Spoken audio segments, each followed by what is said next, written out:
کتاب رحمت قرآن مجید میں اللہ تعالیٰ نے ارشاد فرمایا، قُلْ لَا أَسْأَلُكُمْ عَلَيْهِ أَجْرًا۔ اے محبوب تم ارشاد فرما دو، اے لوگو میں تم سے تبلیغ دین کا کوئی صلہ نہیں مانگتا، کوئی اجر طلب نہیں کرتا۔ تمہارے تک جو پیغام حق کا ابلاغ کیا، تمہیں جو دین دیا، اس پر کوئی تم سے اجر طلب نہیں کرتا۔ اور حقیقت بھی یہی ہے، جب تبلیغی مسائی کسی غرض سے ملوث نہ ہوں تو پھر اس کے اثرات الگ ہوتے ہیں، ورنہ ہواؤں میں اڑتی ہوئی تتلیوں کی طرح لفظ اپنا رنگ تو جماتے ہیں لیکن من میں اترنے کا فن نہیں جانتے۔ فارسی والے کہتے ہیں از دل خیزت بر دل ریزت، بات دل میں وہی اترتی ہے جو دل سے نکلتی ہے۔ اس لیے اللہ کے جتنے بھی پیغمبر ہیں،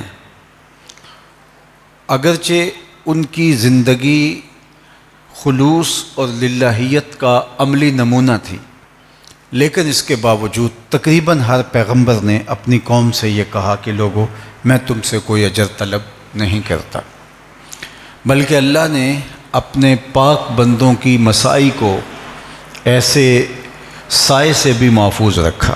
ہمارے سامنے حضرت سیدنا موسیٰ علیہ السلام کا واقعہ موجود ہے کہ فرعون کو نجومیوں نے بتایا تھا کہ تیری راجدانی میں ایک ایسا بچہ پیدا ہونے والا ہے جو تیرے تخت و تاج کو الٹ کے رکھ دے گا۔ سرکشی اور غرور سے بھرا ہوا فرعون بولا کہ میں وہ بچہ پیدا ہی نہیں ہونے دوں گا، اور 70,000 بچے قتل کروا دیے، 90,000 حمل گروائے۔ پھر لوگوں نے کہا کہ اس طرح تو نسل مفقود ہو جائے گی، تو پھر وہ 1 سال بچے قتل کروانے لگا اور 1 سال چھوڑنے لگا۔ جس سال بچے قتل کرواتا تھا اس سال حضرت موسیٰ علیہ السلام پیدا ہوئے، اور جس سال بچے چھوڑتا تھا اس سال حضرت ہارون علیہ السلام پیدا ہوئے۔ حضرت موسیٰ کی ولادت ہوئی تو ان کی والدہ، جن کا نام یوحانس بتایا جاتا ہے، وہ سخت پریشان ہو گئی۔ ان کے دل پر بہت بوجھ آیا کہ میری گود سے ابھی فرعون کے سپاہی بچے چھین کے لے جائیں گے اور اس کو قتل کر دیں گے۔ ماں کا دل جب ڈولنے لگا تو اللہ نے موسیٰ کی طرف وحی نازل کی کہ آپ پریشان نہیں ہوں، اس بچے کو ایک صندوق میں بٹھائیں، اس کے بالائی حصے میں سوراخ کر دیں اور دریائے نیل کی موجوں کے سپرد کر دیں، پھر میری قدرت کے تماشے دیکھیں۔ موسیٰ نے ایسا ہی کیا، ایک صندوق بنایا جس کے اوپر والے حصے میں سوراخ کر دیا تاکہ ہوا کی گزرگاہ رہے، اور حضرت موسیٰ علیہ السلام کو اس کے اندر بٹھایا اور دریائے نیل کی موجوں کے سپرد کر دیا۔ اللہ کے وعدے پہ مطمئن حضرت یوحانس واپس پلٹ آئیں، لیکن قرآن بتاتا ہے سورہ القصص میں کہ حضرت موسیٰ کی ہمشیرہ سے نہ رہا گیا، وہ ساتھ ساتھ چلتی رہیں۔ کہتے ہیں کہ جب وہ صندوق ڈوبنے لگتا تو بہن کا دل بھی ڈوب جاتا، اور جب وہ تیر کے سطح آب پہ آتا تو دکھوں کی ماری بہن کے دل کو قرار ملتا۔ خدا کا کرنا یہ ہوا کہ پانی کا بہاؤ اس صندوق کو ادھر لے گیا جدھر فرعون کا محل تھا، اور یہ نیل کا کنارہ تھا۔ فرعون اولاد کی نعمت سے محروم تھا اور اپنی زوجہ آسیہ کے ہمراہ گزرتے ہوئے پانی کو دیکھ کے لطف اندوز ہو رہا تھا کہ سطح آب پہ ایک صندوق تیرتے ہوئے دیکھا۔ تجسس اور شوق کی چنگاریاں روشن ہوئیں۔ غوطہ خوروں کو حکم ہوا کہ جلدی اس صندوق کو نکال کے لاؤ۔ جب وہ لے آئے تو اسے کھولا گیا تو کیا منظر دیکھا کہ اس میں ایک خوبصورت بچہ مسکرا رہا ہے۔ بہت زیادہ خوش ہو گئی زوجہ فرعون، جن کا نام آسیہ ہے، اور برجستہ کہا کہ یہ بچہ میری آنکھوں کی ٹھنڈک ہے اور تیری آنکھوں کی بھی ٹھنڈک ہے، اور ہم اسے اپنا بیٹا بنا لیتے ہیں۔ علماء نے لکھا ہے کہ نبی سے کیا گیا پیار رائگاں نہیں جاتا۔ اس خاتون کو بعد میں اللہ نے ایمان کا جمال عطا کر دیا، اور اگر فرعون بھی کہتا ہاں ہاں میری آنکھوں کی بھی ٹھنڈک ہے، تو اللہ یہ نہ دیکھتا کہ اس نے دعویٰ کیا کیا ہے، یہ دیکھتا میرے نبی سے پیار کیا ہے، اللہ اسے بھی ہدایت عطا کر دیتا۔ خیر اس کا مقصود نہیں تھا۔ تو حضرت آسیہ نے کہا کہ یہ میری اور تیری آنکھوں کی ٹھنڈک ہے، ہم اس کو اپنا بیٹا بنا لیتے ہیں، ہمارے پاس اولاد نہیں ہے۔ تو سب سے پہلی فکر ہوئی کہ دودھ کا انتظام کیا جائے بچے کے لیے۔ شاہی دائیاں بلوائی گئیں، لیکن اللہ جل شانہ قرآن میں ارشاد فرماتا ہے کہ ہم نے حضرت موسیٰ پر حرام کر دیا تھا کہ وہ اپنی ماں کے علاوہ کسی اور خاتون کا دودھ نہیں پئیں گے۔ اللہ اکبر۔ اب یہ مختلف دائیاں آتی ہیں اور دودھ پیش کرتی ہیں، حضرت موسیٰ انکار کر دیتے ہیں۔ سخت پریشانی بن گئی کہ اب کیا کیا جائے۔ اتنے میں کنارے چلتے چلتے حضرت موسیٰ علیہ السلام کی ہمشیرہ بھی موقع پہ آ پہنچی، اور جب انہیں اس مصیبت میں پھنسے ہوئے دیکھا تو کہا ایک دائی میری نظر میں بھی ہے جس کا دودھ بچے رغبت سے پی لیتے ہیں، اگر تم کہو تو بلا لاؤں؟ انہوں نے کہا دیر کا ہے کہ جلدی جا۔ وہ گئیں اور اپنی ماں کو بلا لائیں، اور انہوں نے جب دودھ پیش کیا تو حضرت موسیٰ علیہ السلام نے پی لیا۔ فرعون کہنے لگا اے خاتون، یہ تمہاری ذمہ داری ٹھہری، تمہاری رہائش بھی قریب کر دیتے ہیں، ہمارے بچوں کو دودھ تم پلاؤ گی۔ فرعون کہتا تھا میں وہ بچہ پیدا نہیں ہونے دوں گا، رب نے کہا مجھے رب نہ کہنا، اگر تیرے گھر میں پال کے نہ دکھایا تھا، جسے تو چاہتا ہے پیدا نہیں ہو، تیرے گھر میں پلے گا، تیرے گھر میں پرورش پائے گا۔ اب حضرت موسیٰ علیہ السلام اپنی ماں کے علاوہ کسی اور خاتون کا دودھ نہیں پی رہے۔ اللہ تعالیٰ نے قرآن مجید میں ارشاد فرمایا وَحَرَّمْنَا عَلَيْهِ الْمَرَاضِعَ من قبل، ہم نے پہلے ہی ان کے اوپر منع کر دیا تھا، ان کو روک دیا تھا کہ اپنی ماں کے علاوہ کسی اور خاتون کا دودھ نہ پیو۔ تو اپنی ماں کے علاوہ کسی اور خاتون کا دودھ پینا اگر نبی کی شان کے لائق نہیں ہے تو میرے اور آپ کے آقا و مولا نے حضرت حلیمہ سعدیہ کا دودھ کیوں پیا؟ یہ ایک سوال کھڑا ہوتا ہے۔ تو عالی مرتبت سامعین، کسی خاتون کا دودھ پینے میں کیا حرج ہے؟ بھیڑ بکری کے دودھ پینے میں کوئی حرج نہیں ہے۔ حضرت موسیٰ کا ماجرا کچھ اور تھا، اللہ نے اس بہانے انہیں ماں کی گود تک پہنچانا تھا، اس لیے کسی اور خاتون کا دودھ ان کو منع کر دیا گیا۔ اللہ اکبر۔ اور دوسری بات یہ تھی، کل کلاں حضرت موسیٰ نے فرعون کے دربار میں کھڑے ہو کے جب اللہ کی توحید کا اعلان کرنا تھا تو فرعون نے زیر لب مسکرا کے کہنا تھا کہ میرے گھر پلتا رہا اور آج مجھے عقل سکھانے آ گیا۔ اور اس نے کہا الم نربک فینا ولیدا، میرے گھر پلتا رہا اور آج مجھے عقل سکھانے آیا۔ تو اللہ نے جواب پہلے سکھا دیا کہ جب وہ یہ طعنہ دے تو حضرت موسیٰ جواب دے سکیں میاں پلا تیرے گھر میں ہوں، دودھ اپنی ماں کا ہی پیتا رہا ہوں۔ تو جب اپنے گھر سے کھا کے تبلیغ کی جائے تو پھر اس کا نتیجہ کچھ اور ہوتا ہے۔ اس لیے پیغمبروں کی مساعی تبلیغ کو اللہ تعالیٰ جل شانہ نے کسی ایسے سائے سے بھی جو ہے وہ محفوظ رکھا کہ ان کے اوپر انگلی اٹھائی جا سکے۔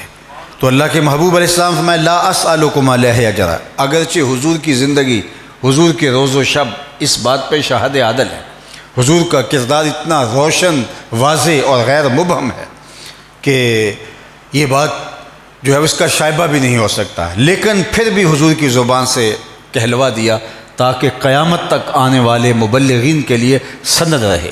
اے محبوب تم ارشاد کر دو لا اسألکم علیہ اجرا، میں تم سے کوئی اجر نہیں مانگتا۔ تکلیفیں سہی، دکھ سہیں، مقاومات سہی، مشکلیں سہی، آلام جھیلے، تکلیفوں سے گزرا، مکے کی گلیوں سے لے کے طائف کے بازاروں تک کون کون سے مصائب میں نے نہیں سہے، لیکن اس کے باوجود جو میں نے تمہارے تک پیغام حق کے ابلاغ کا فریضہ تھا وہ پورا کیا، اس پر میں تم سے کوئی اجر نہیں مانگتا۔ الا المودۃ فی القربیٰ، ہاں ایک چیز کا تم سے طالب ہوں اور وہ یہ کہ میرے اہل قرابت سے تم نے محبت کرنی ہے، ان سے مودت سے پیش آنا ہے۔ عالی مرتبت سامعین، اگر آپ کی توجہ ہو تو میں آپ سے کہنا چاہوں گا کہ جب سب کچھ نہیں مانگا تھا، تبلیغ کا کوئی صلہ نہیں مانگا تھا، تو قرابت داروں سے محبت بھی نہ مانگی جاتی؟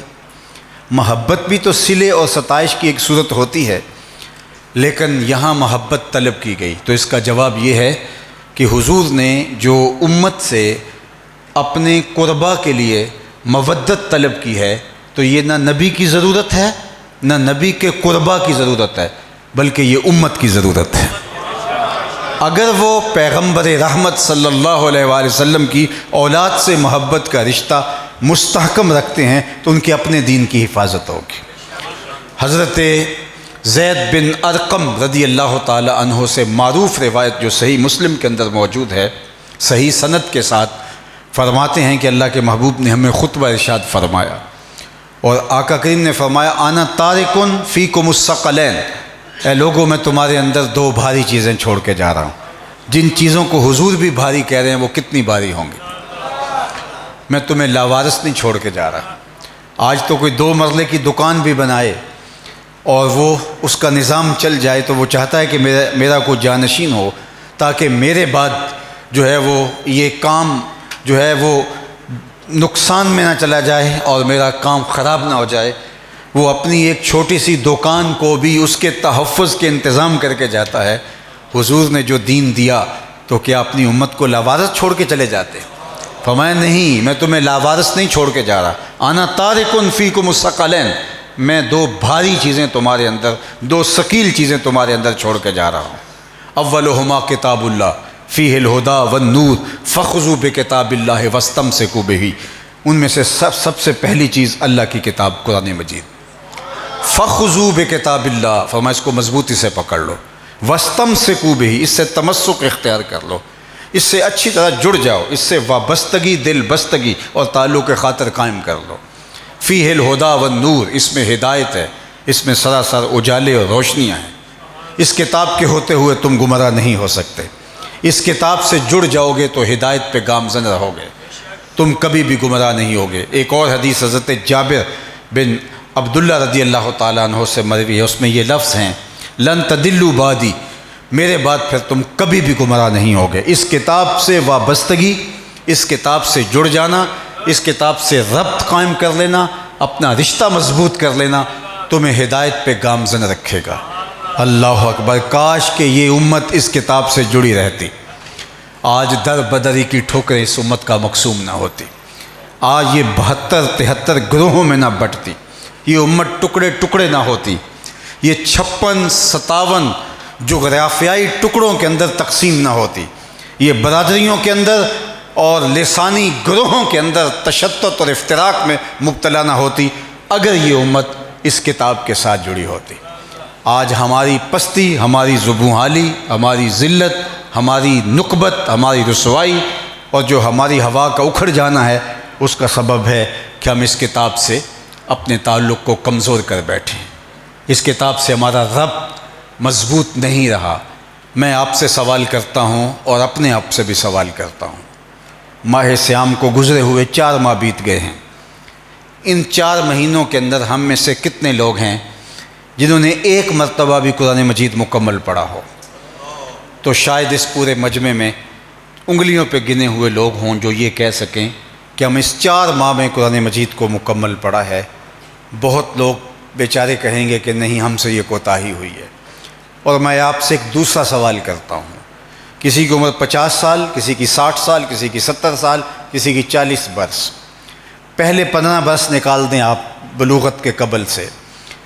اگر میری 40 یا 50 سال عمر ہے تو آپ 15 سال نکال دیں تو باقی 35 برس تو بچتے ہیں اگر 50 سال عمر ہو۔ تو اگر میں سال میں صرف ایک حضور کی سیرت پہ کتاب پڑھوں تو کم از کم 35 کتابیں تو سیرت کی میرے مطالعہ میں رہ چکی ہوں گی۔ اور میں آپ سے بھی پوچھتا ہوں کہ آپ کی 50 سال، 60 سال یا 70 سال عمر ہے، ہم میں سے کتنے لوگ ہیں کہ جنہوں نے حضور علیہ الصلوۃ والسلام کی سیرت کی کچھ کتابیں مکمل پڑھی ہیں اور حضور کی سیرت سے انہوں نے یوں آگہی حاصل کی ہے؟ اور اس سال میں، یہ جو سال چل رہا ہے، آپ اور میں اپنے آپ کو دیکھیں کہ اس سال میں کیا ہم نے ایک کتاب بھی حضور کی سیرت پہ پڑھی ہے؟ تو شاید بہت سارے لوگوں کا جواب نفی میں ہوگا۔ عمل کرنا بعد کی بات ہے، سب سے پہلے تو پڑھنا ہے. یا ہم نے کسی سے سیرت کی ایک کتاب سنی ہو، یا سیرت کی سیریل ہم نے کہیں سے جو ہے وہ مسلسل سنی ہو، تو میرا نہیں خیال کہ بہت زیادہ لوگ یہ کہہ سکے کہ جناب ہم روزانہ کی بنیاد پہ اپنے آقا و مولا کی سیرت کو پڑھتے ہیں، ہم روزانہ کی بنیاد پہ قرآن مجید کو مفاہیم سمیت پڑھنے کی اور سمجھنے کی کوشش میں لگے ہوئے ہیں. تو اگر یہ ہم زیادہ لوگ نہیں ہیں، انگلیوں پہ گنے ہوئے لوگ اس اتنے بڑے اجتماع میں ہوں، تو پھر اس کا مطلب یہ ہے کہ ہم نے دین کو پریکٹس کرنا، دین کو اپنے عمل اور تعامل کا حصہ بنانا یہ تو دور کی بات ہے، ہم نے تو اس کو سمجھنے کی بھی کوشش نہیں کی. اور دنیا کے اوپر اگر ہم یہ کہیں کہ ہم پیچھے رہ گئے ہیں تو ہم کس ورتے پہ کہیں، کس بل بوتے پہ کہیں؟ ایک لڑکا آ کے پیر صاحب سے کہتا ہے یا عالم دین سے کہتا ہے کہ آپ دعا کیجئے میری بورڈ میں پہلی پوزیشن آ جائے. تو استاد یا مرشد خوش ہوتا ہے اور اس کو کہتا ہے کہ بیٹے تمہارے پیپر تو بہت اچھے ہوں گے، بہت اچھی محنت سے تم نے پیپر دیے ہوں گے. تو وہ آگے سے جواباً کہتا ہے کہ میں نے تو پیپر دیے ہوئے ہی نہیں. تو وہ حیرت سے کہتا ہے کہ تم مجھے پاگل سمجھتے ہو یا خود پاگل ہو؟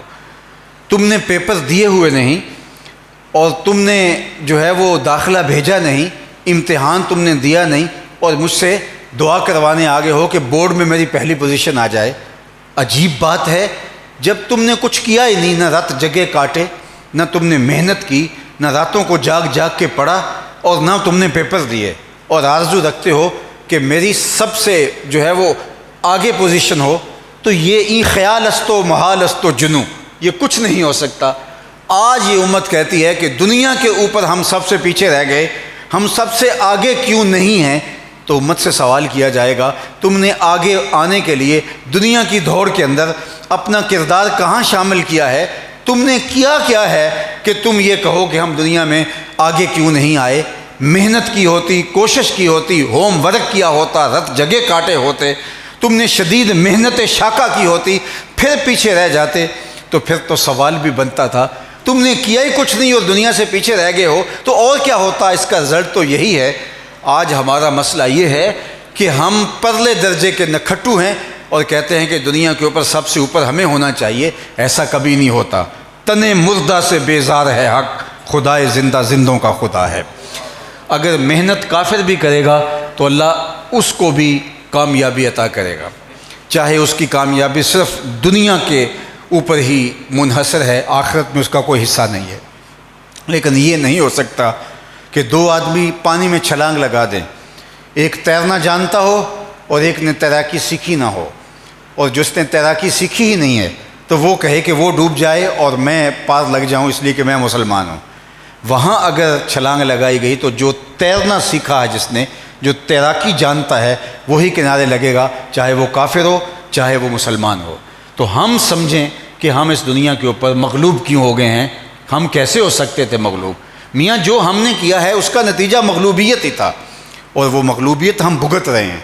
ہم نے اگر قرآن مجید کو بھی نہیں پڑھا اور بحیثیت قوم ہمارا اس کے ساتھ تعلق مضبوط تو دور کی بات ہے، ایک سرسری تعلق بھی نہیں رہا، تو پھر مجھے یہ بتائیے کہ کس طرح ہم دنیا کے اوپر غالب بن کے ابھر سکتے ہیں؟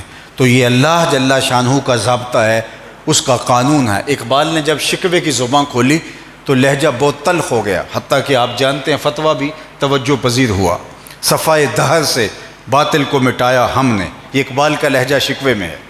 صفائے دہر سے باطل کو مٹایا ہم نے، صفائے دہر سے باطل کو مٹایا ہم نے، تیرے قرآن کو سینوں سے لگایا ہم نے، تیرے کعبے کو جبینوں سے بسایا ہم نے، نو انسان کو غلامی سے چھڑایا ہم نے. پھر بھی ہم سے گلہ ہے کہ وفادار نہیں، ہم وفادار نہیں، تو بھی تو دلدار نہیں. بہت سخت اور کرخت لہجہ ہے. اور اب ذرا اس کا جواب سنیے. لفظ وہی ہیں، صرف صیغہ بدلتا ہے. اب آواز ادھر سے آ رہی ہے. صفائے دہر سے باطل کو مٹایا کس نے، نو انسانی کو غلامی سے چھڑایا کس نے، میرے کعبے کو جبینوں سے بسایا کس نے، میرے قرآن کو سینوں سے لگایا کس نے. تھے تو آبا وہ تمہارے ہی مگر تم کیا ہو، ہاتھ پہ ہاتھ دھرے منتظر فردا ہو، ہر کوئی مست مئے ذوق تن آسانی ہے. تم مسلمان ہو یہ انداز مسلمانی ہے، حیدری فقر ہے نئے دولت عثمانی ہے. تم کو اسلاف سے کیا نسبت روحانی ہے؟ وہ معزز تھے زمانے میں مسلمان ہو کر، تم خار ہوئے تار کے قرآن ہو کر۔ تمہاری پستی، زبوں حالی، ذلت، نکبت اور رسوائی کا سبب یہ ہے کہ تم نے قرآن کے دامن کو چھوڑ دیا۔ بس اتنا سا تعلق رہ گیا، دکان کھولی، بچوں کو بلایا، تلاوت کروا لیں، برکت ہو جائے۔ بلکہ اقبال نے تو اس سے بھی آگے بات کی، ببندے صوفی و ملا اسیری حیات از حکمت قرآن نگیری، با آیاتش ترا کار جزی نیست کہ از یاسین او آساں بمیری۔ کہا تو جاہل صوفی اور کاہل ملا کے ایسے پندے میں پھنسا کہ تو نے قرآن سے زندگی تلاش نہیں کی۔ قرآن کی آیتوں سے تجھے صرف اتنا سروکار ہے، جب تیرے بوڑھے کی روح اٹک گئی تو سورہ یاسین لے کے بیٹھ گیا کہ میں پڑھوں، اس کی روح آسانی سے نکل جائے۔ اقبال کہتا مجھے اعتراض نہیں ہے، اس کی روح آسانی سے نکلتی ہے، لیکن جو میرا نقطہ نظر یہ ہے کہ تو نے اس قرآن سے بھی مرنا ہی سیکھا، کاش قرآن سے جینا سیکھ لیا ہوتا۔ یہ حیات بخش حیات آفری کتاب ہے، زندگی بخش کتاب ہے۔ اس کتاب سے وابستگی، دل بستگی اور تعلق کے خاطر تجھے حیات جاویدانی عطا کی۔ اگر تو اس کتاب کے ساتھ جیے گا تو زندگی ملے گی۔ گر تو می خواہی مسلمان زیستن، نیست ممکن جز بقرآن زیستن۔ اگر وہ مومن بن کے، مسلمان بن کے جینا چاہتا ہے تو قرآن کے بغیر تیرا ایک پل بھی نہیں گزر سکتا۔ لیکن ہم نے اس قرآن کے ساتھ کیا کیا، اس قرآن کے ساتھ ہمارا معاملہ کیا رہا، یہ میں بھی جانتا ہوں اور یہ آپ بھی جانتے ہیں۔ میرے حضور نے فرمایا میں دو چیزیں تمہارے اندر چھوڑ کے جا رہا ہوں، ایک اللہ کی کتاب قرآن مجید، فَخُذُوا بِكِتَابِ اللَّهِ وَاسْتَمْسِكُوا بِهِ، اس کو مضبوطی کے ساتھ پکڑ لو۔ بلکہ ایک دوسری حدیث میں فرمایا حبل ممدود من السماء الى الارض، یہ قرآن آسمان سے اللہ کی لٹکتی ہوئی رسی ہے، اگر تم نے اس کو تھام لیا تو کبھی گمراہ نہیں ہوگے۔ بلکہ ایک روایت اندر کو ہلا کے رکھ دیتی ہے، فرمایا یہ قرآن اللہ کی وہ لٹکتی ہوئی رسی ہے جس کا ایک سرا تمہارے ہاتھ میں ہے، دوسرا سرا تمہارے رب کے ہاتھ میں ہے، اس کے دستے قدرت میں ہے۔ اس کتاب سے وابستگی اور تعلق مضبوط کرو، یہ پہلی ذمہ داری ہے۔ پھر اس کے بعد فرمایا وَأَهْلُ بَيْتِي، اور میرے اہل بیت نبوت، ان کے ساتھ اپنے تعلق کے رشتے کو مضبوط کرو۔ اور 3 مرتبہ میرے حضور علیہ السلام نے ارشاد فرمایا اُذَكِّرُكُمُ اللَّهُ فِي أَهْلِ بَيْتِي، اُذَكِّرُكُمُ اللَّهُ فِي أَهْلِ بَيْتِي، اُذَكِّرُكُمُ اللَّهُ فِي أَهْلِ بَيْتِي، میں اپنے اہل بیت کے حوالے سے تمہیں اللہ سے ڈراتا ہوں، میں اپنے اہل بیت کے حوالے سے تمہیں اللہ سے ڈراتا ہوں، تذکیر کرتا ہوں میرے اہل بیت کے معاملے میں کسی کوتاہی کا ارتکاب نہ کرنا۔ 3 مرتبہ حضور نے تاکیداً ارشاد فرمایا۔ اب سوال یہ ہے کہ کیا قرآن ہماری ضرورتوں کی کفالت نہیں کرتا تھا؟ قرآن ہمارے دکھوں کا مداوا نہیں تھا؟ ہمارے درد کا درماں اور ہمارے امراض کا علاج نہیں تھا؟ کیا ضرورت تھی کہ قرآن کے ہوتے ہوئے اہل بیت کے دامن کو بھی تھاما جائے؟ حضرت جنید بغدادی رضی اللہ تعالی عنہ نے اپنے ایک مرید کو صندوق دیا، کہا بیٹا اس کو لے جاؤ، سر پہ اٹھاؤ اور جا کے دجلہ میں پھینک آؤ، اور سنو اس کو کھول کر نہیں دیکھنا کہ اس کے اندر ہے کیا۔ مرید گیا اور صندوق کو جب دجلہ میں پھینکنے لگا تو ایک عجیب منظر دیکھا کہ پانی نے راستے چھوڑ دیے اور پوری محبت سے اس صندوق کو اپنے اندر سمیٹا ہے۔ واپس آیا تو شیخ سے کہا حضرت یہ منظر اگر میری آنکھیں نہ دیکھتی تو کبھی نہ پوچھتا، اب مجھے بتایا جائے کہ اس صندوق میں کیا تھا کہ پانی نے بھی راہیں چھوڑی ہیں، اور اگر وہ کوئی اتنی ہی بابرکت شے تھی تو آپ نے پھینکوا کیوں دی؟ یہ ایک ایسا مسئلہ ہے کہ حل نہیں ہو پا رہا، تو ارشاد فرمائیے۔ تو حضرت جنید کہنے لگے کہ بیٹے تو نے ایک منظر ایسا دیکھا ہے جب تک بتاؤں گا نہیں تمہیں چین نہیں آئے گا، سن لو۔ میں نے 12 سال کی محنت شاقہ سے تصوف کے رموز و غوامس اور اسرار پر ایک کتاب لکھی، پھر 12 سال اس کی نوک پلک سنوارتا رہا کہ اس کا کوئی جملہ شریعت کے مزاج سے ہٹ کر نہ ہو۔ 24 برس بیت گئے، پھر 12 سال سوچتا رہا کہ اس کتاب کو لوگوں تک پہنچاؤں کہ نہ پہنچاؤں۔ آج 36 برس گزرنے کے بعد میں نے فیصلہ کیا ہے قرآن کے ہوتے ہوئے لوگوں کو جنید کی کسی کتاب کی ضرورت نہیں ہے۔ قرآن اتنا کافی ہے، اتنا وافی ہے، اتنا شافی ہے۔ تو جب قرآن ہماری ضرورتوں کو پورا کرتا ہے فَبِأَيِّ حَدِيثٍ بَعْدَهُ يُؤْمِنُونَ، قرآن کے بعد تمہیں کس چیز کی ضرورت ہے؟ قرآن خود کہہ رہا ہے۔ تو جب قرآن اتنا کافی ہے تو پھر کیا ضرورت تھی قرآن کے ہوتے ہوئے اہل بیت کے دامن کو بھی تھاما جائے؟ تو سنو، ایک ہوتا ہے علم، ایک ہوتی ہے اس کی عملی مشق، ایک ہوتی ہے تھیوری، ایک ہوتا ہے اس کا پریکٹیکل۔ اگر اسلام کی تھیوری دیکھنی ہے تو قرآن موجود ہے، اور اگر اس کا پریکٹیکل دیکھنا ہے تو کربلا کے تپتے ہوئے ریگزار میں حسین ابن علی کا کردار موجود ہے۔ اس لیے کہ اگر تھیوری دیکھنی ہے تو قرآن موجود ہے، پریکٹیکل دیکھنا ہے تو اہل بیت نبوت کا جو ہے وہ وجود پاکیزہ وجود ہے، اور تم اس کا پریکٹیکل دیکھ سکتے ہو۔ اور پھر آگے کیا کہا؟ وَلَن يَتَفَرَّقَا حَتَّى يَرِدَ عَلَيَّ الْحَوْض، یہ قرآن اور اہل بیت آپس میں جدا بھی نہیں ہوں گے، حَتَّى يَرِدَ عَلَيَّ الْحَوْض، یہاں تک کہ حوض کوثر پہ مجھے اکٹھے آ کے ملیں گے۔ اللہ اکبر! کیسے ہو سکتا ہے اہل بیت قرآن سے دور ہو جائیں، اور کیسے ہو سکتا ہے قرآن اہل بیت سے دور ہو جائے؟ ان کا چولی دامن کا ساتھ ہے۔ اہل بیت قرآن سے دور نہیں ہیں، اور قرآن اہل بیت سے دور نہیں ہے، دونوں ایک سے لازم و ملزوم ہے۔ اور اگر مزید تشریح پوچھتے ہو تو قرآن اگر سینے میں اندر تھا تو حسین سینے کے اوپر پل رہا تھا، اور اگر کربلا کے تپتے ہوئے ریگزار میں سر حسین دست قاتل کاٹ دیتا ہے اور نیزے کی نوک پہ سر عمر کو چڑھا دیتا ہے تو لوگوں نے کہا اب تو سر کٹ گیا، لیکن جب غور سے دیکھا لبوں پہ قرآن کے نغمے اب بھی جاری تھے۔ تو قرآن اور حسین، قرآن اور اہل بیت ساتھ ساتھ رہے ہیں۔ وَلَن يَتَفَرَّقَا، یہ کبھی بھی آپس میں جدا نہیں ہوں گے، حَتَّى يَرِدَ عَلَيَّ الْحَوْض، یہاں تک کہ حوض کوثر پہ مجھے آ ملیں گے۔ حضور نے ایک طرف قرآن سے جڑنے کی تلقین کی اور اس سے وابستگی اختیار کرنے کا حکم دیا۔ ترمذی کی حدیث ہے، حضور نے فرمایا جب کثرت سے فتن پیدا ہوں گے تو پوچھا گیا حضور پھر بچنے کی صورت کیا ہوگی؟ برجستہ ارشاد فرمایا اللہ کی کتاب قرآن مجید۔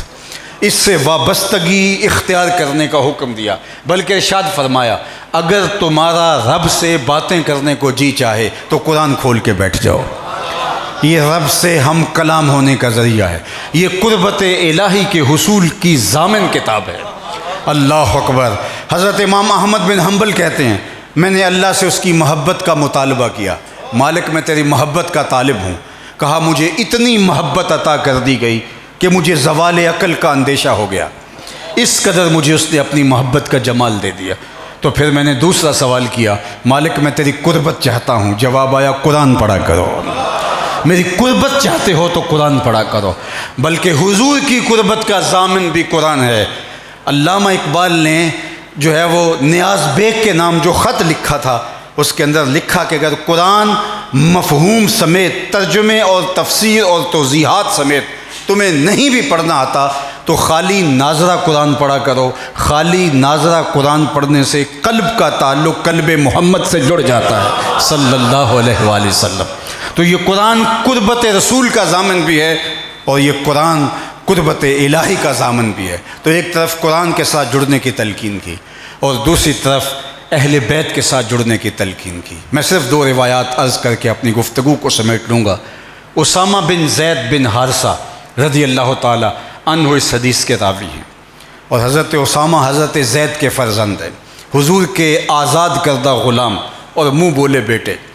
قرآن میں صحابہ کی مدح اور قصیدے موجود ہیں لیکن کسی صحابی کا نام ذکر نہیں ہے۔ قرآن میں صرف ایک صحابی کا نام ہے اور وہ حضرت زید رضی اللہ تعالی عنہ کا ہے۔ حضرت زید کے بیٹے اسامہ، حضور ان کو بہت پیار دیتے تھے، لاڈ کرتے تھے۔ فتح مکہ کے دن بھی حضور کے ساتھ سواری پہ وہی بیٹھے ہوئے تھے۔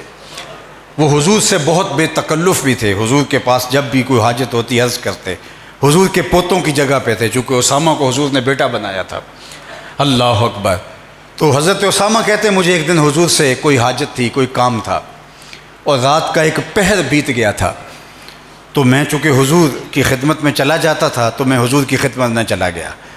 یہ بات ذہن میں رکھیے، صحابہ حضور کے دروازے پہ دستک نہیں دیا کرتے تھے، وہ دروازے پہ لگ کے بیٹھ جاتے اور درود پڑھتے رہتے حتیٰ تخرج الیہم، سورہ حجرات اٹھائیے، یہاں تک کہ محبوب خود ہی تشریف لے آتے۔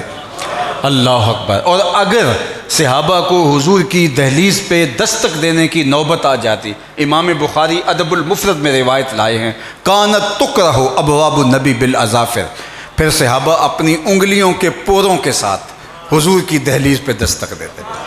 انگلیوں کے پوروں کے ساتھ دستک کیسے ہوتی ہے؟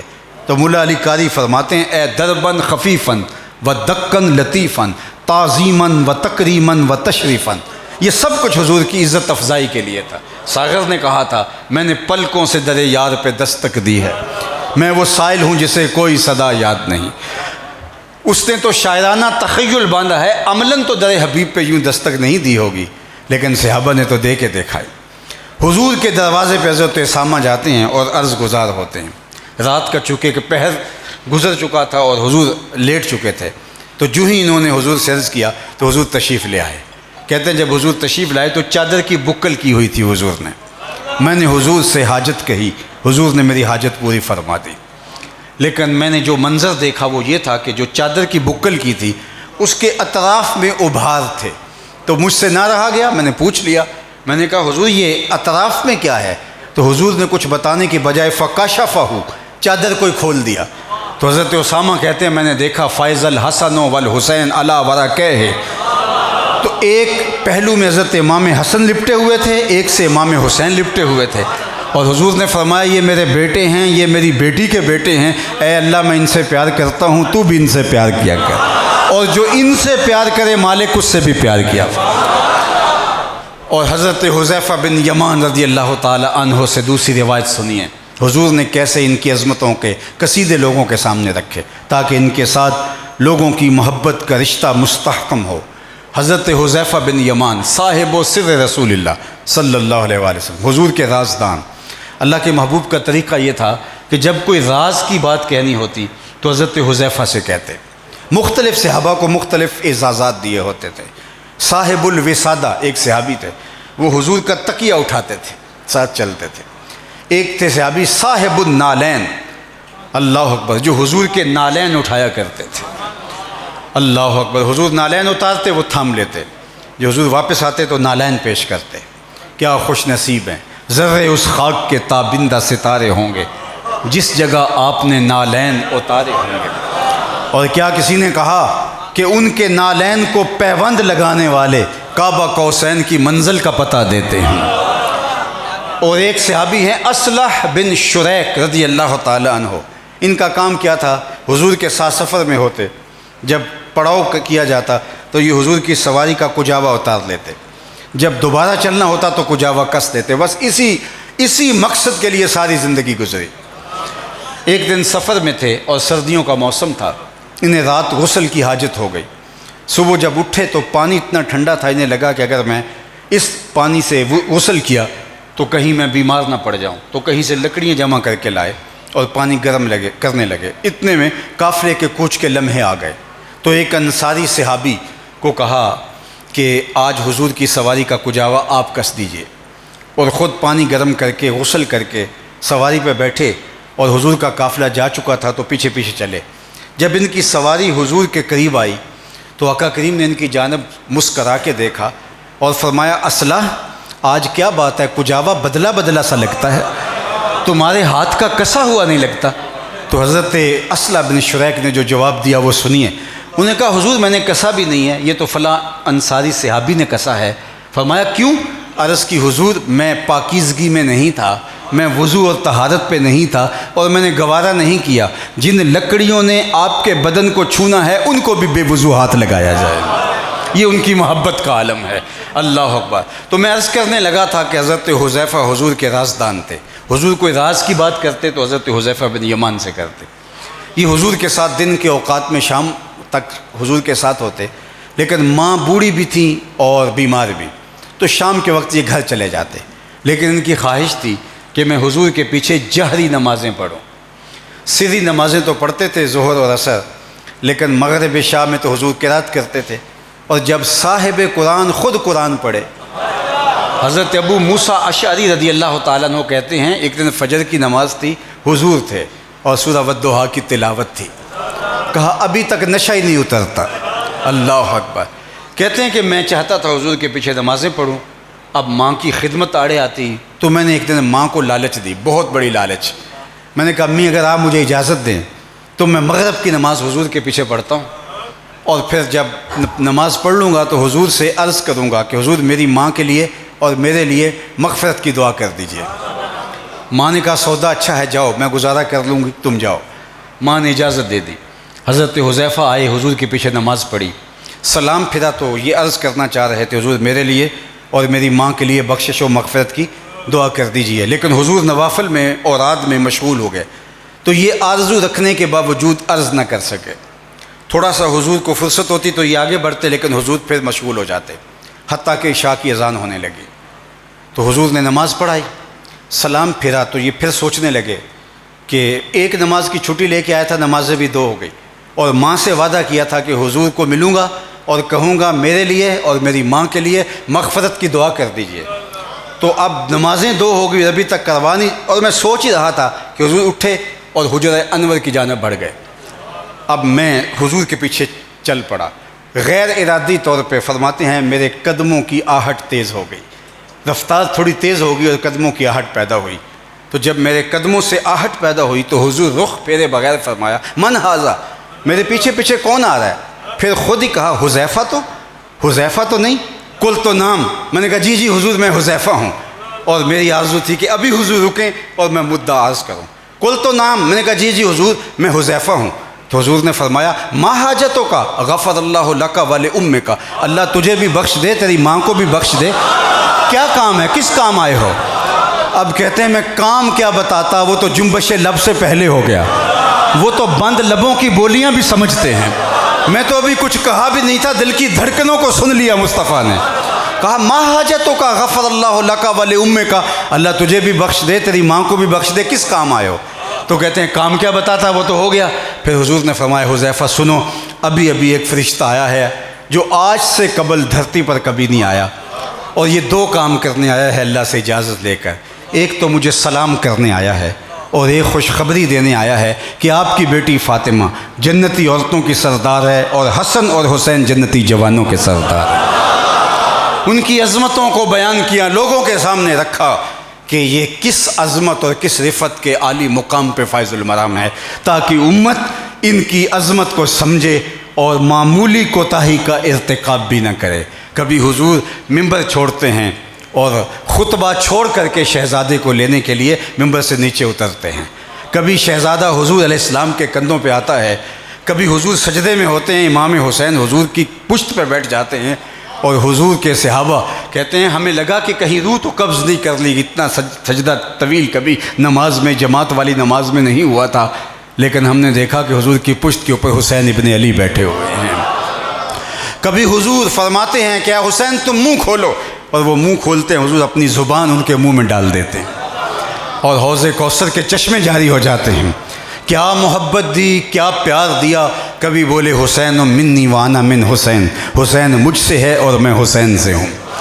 دنیا کے سامنے ان کی عظمت اور ان کی رفعت اور ان کی شان اور ان کے مراتب رفیع رکھے، لیکن صاحب حضور نے جس طرح ان کی عظمتوں کو بیان کیا، اور حضور نے کہا حسین منی وانا من حسین، حسین مجھ سے ہے اور میں حسین سے ہوں۔ پھر حسین نے بھی بتایا نا کربلا کے اندر کہ میں نبی سے ہی ہوں۔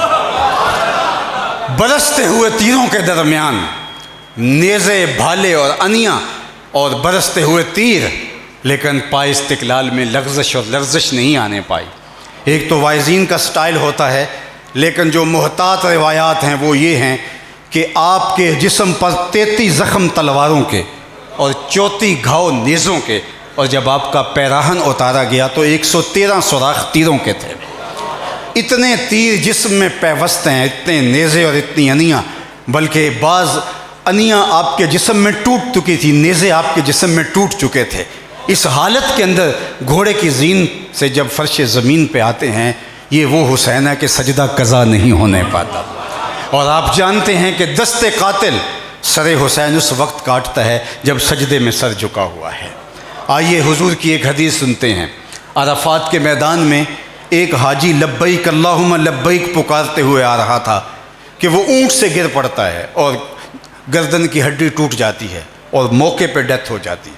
صحابہ سے نے عرض کیا یا رسول اللہ، ایک صحابی لبیک لبیک پکارتا ہوا احرام سمیت گرا ہے اور اس کا انتقال ہو گیا، تو آقا کریم نے فرمایا کہ اس کو کفن کی بجائے اسی احرام میں دفن کرو، یہی اس کا کفن ہے۔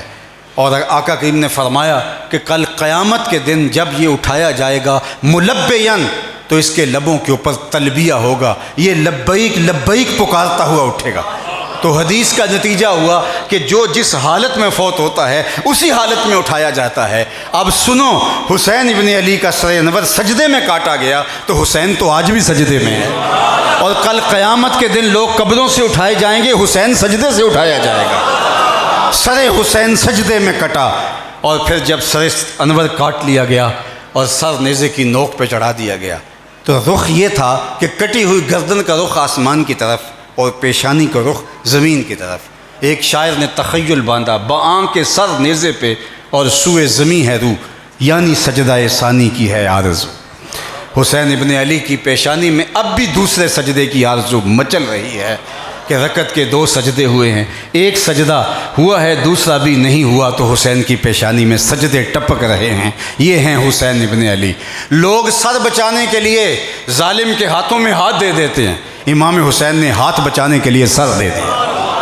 یہ ہے حضرت امام حسین کے پیغام کا خلاصہ کہ انہوں نے اپنا جو ہے وہ ہاتھ بچانے کے لیے، بلکہ میں ایک اور جملہ عرض کروں کہ سر حسین کاٹ لیا گیا، نیزے کی نوک پہ چڑھا دیا گیا، اور یہاں کربلات سے کوفے اور کوفہ سے قادسیہ اور قادسیہ سے دمشق اور دمشق سے پھر دوبارہ کربلا میں لایا گیا اور دفن کیا گیا ایک روایت کے مطابق۔ باقی آپ کا جو ابدان تھے وہ گھوڑوں کی ٹاپوں تلے رون دیے گئے، ان استخوان مبارک وہ ہڈیاں بھی چور چور کر دی گئی، جسم کو کیما بنا دیا گیا۔ اللہ اکبر۔ اب ذرا دیکھیے، کربلا میں امام حسین کا سر پہنچا ہے، اور جب وہ سر پہنچا تو وہ ایک چھڑی سے جو ہے وہ آپ کے ہونٹوں پر چھڑی مار کے کہہ رہا تھا کہ ان لبوں سے جو ہے وہ آپ میرے مقابلے میں آتے تھے اور بات کرتے تھے خلافت کی۔ اللہ اکبر۔ وہ تو ایک صحابی نے کہا، ارفع حاضل قریباً ہاتین شفتین، ان ہونٹوں سے چھڑی ہٹا لے، میں نے ان آنکھوں سے رسول اللہ کو یہ ہونٹ چومتے ہوئے دیکھا ہے۔ اللہ اکبر۔ اب امام حسین کا سر ان کو خیال آیا کہ یزید کے پاس لے جائیں اور داد پائیں، تو وہ امام حسین کا کٹا ہوا ہاتھ لے جاتے، بازو لے جاتے، لیکن وہ وہاں چور چور کر دیا گیا۔ تو گویا امام حسین کا جو کٹا ہوا اگر ہاتھ لے جاتے تو جس نے ہونٹوں پہ چھڑیاں ماری تھیں تو وہ کٹا ہوا ہاتھ اپنے ہاتھ میں لے کے کہتا کہ تو نے زندگی میں تو میرے ہاتھ میں ہاتھ نہیں دیا حسین، اب دیکھ تیرا ہاتھ تو میرے ہاتھ میں آیا، ہاتھ وہیں چور چور ہو گیا، لیکن یزید کے دربار میں نہیں پہنچا کہ حسین کا ہاتھ تو کٹ کے بھی یزید کے ہاتھ میں نہیں آ سکتا ہے۔ یہ ہیں حسین ابن علی۔ اے حسین ابن علی تم پر سلام، نازش آل نبی تم پر سلام، تم پہ لاکھوں رحمتیں لاکھوں سلام، اے شہیدان محبت کے امام، لالا گوں لالا بدن لالا کفن، اے چمن اندر چمن، زندگی ہی زندگی تیری حیات، اے حیات اندر حیات، افتخار ملت بیضا ہے تو، رب کعبہ کی قسم یکتا ہے تو، فخر کا دل میں دریچہ باز کرنا چاہیے، جن کا تو آقا ہے ان کو ناز کرنا چاہیے۔ اسی لیے ہم ناز کرنے کے لیے بیٹھے ہیں، ہم حسین والے نہیں، ہم واہ حسین والے ہیں کہ واہ حسین عظیمت کے جو انوکھے باب آپ نے کھولے ہیں اور جو در کشادہ کیے ہیں، قیامت تک اقبال نے کہا سرخ رو عشق غیور از خون او، شوخی مصر از مضمون او، تا قیامت قط استبداد کر، موج خون او چمن ایجاد کر۔ اقبال نے کہا عشق غیور کے چہرے پہ جو سرخیاں ہیں اور بانکپن ہے، یہ خون حسین کا صدقہ ہے۔ قیامت تک ظلم، جبر، جور اور زیادتی کے خلاف جہاں جو بھی کھڑا ہوگا حرارت خون حسین سے لے گا۔ تا قیامت قط استبداد کر، موج خون او چمن ایجاد کر۔ یہ ان کے خون کی حرارت ہے کہ آج بھی ظلم اور جبر کے خلاف توانائی اور قوت کے ساتھ کھڑے ہونے کی ہمت کمزور ابدان بھی پاتے ہیں۔ اگر حضرت امام حسین ظالم اور جابر کے خلاف نہ کھڑے ہوتے تو آج کوئی بھی کسی جابر اور ظالم کے خلاف کھڑا نہ ہو پاتا۔ یہ ہے حضرت امام حسین کا پیغام جو ہمیں اپنے دل سے، اپنی روح سے، اپنے قلب سے ازبر کرنا چاہیے۔ وآخر دعوانا ان الحمد للہ رب العالمین۔